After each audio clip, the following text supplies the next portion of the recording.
channel မှာကြိုဆိုပါရစေဒီနေ့မှာဆိုရင်တော့ new hero ဖြစ်တဲ့ခါလီယာရဲ့စပယ်အကြောင်းကိုတင်ဆက်ပေးမှာပဲဖြစ်ပါတယ်ခင်ဗျာဗီဒီယိုလေးမစခင်မှာကျွန်တော်တို့ရဲ့ Sun Game Channel လေးကိုလည်း like and subscribe လုပ်တော့ဖို့တောင်းဆိုပါရစေခင်ဗျာ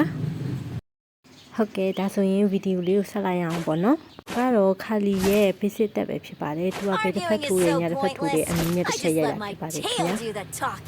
ကာလီယာရဲ့စပယ်ဝမ်တော့မြေကျူးချက်ထိုးတာဖြစ်ပါတယ်မြေကျူးထိုးပြီးတော့ဒီကနေ့မှာဆိုရင်သူ့ရဲ့ basic ကပြင်လာပါတယ်ခင်ဗျာဒါကတော့သူ့ရဲ့ basic ပြင်လာတဲ့ပုံစံပါခင်ဗျာ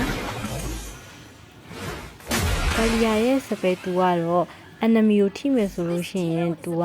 enemy ကိုကင်ပေါင်းလိုက်မှာဖြစ်ပါတယ်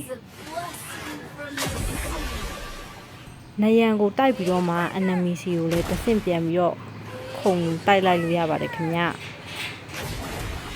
စပယ်သူက enemy ကိုလည်းမတိုက်ဘူးနယံလည်းမတိုက်ဆိုတော့အခုလိုမျိုးလေးရွှေ့သွားလို့ရပါတယ်သူရဲ့ enemy ကတော့ enemy ကိုအမီနဲ့ချီပြီးတော့မှကင်ပေါက်တာပဲဖြစ်ပါတယ်ခင်ဗျenemy တုံးနေတဲ့အချိန်မှာဆိုတော့ flicker ကသုံးလို့ရမှာမဟုတ်ပါဘူးဒါပေမဲ့စပယ်သူကို flicker နဲ့တွဲသုံးလို့ရပါတယ်ခင်ဗျ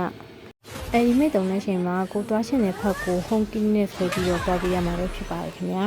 အဆုံးထိကြည့်ရှုပေးတဲ့တရားစီတိုင်းနဲ့ကျေးဇူးတင်ပါတယ်ခင်ဗျာအမားလေးတွေကတော့ရှင်နဲ့တောင်းပန်ပါတယ်ဗျာဒီဝါရှိလို့ရှိရင်လည်း comment မှာတင်ပြပြီးပါအောင်အားလုံးတောင်းဆိုပါရစေဗျာ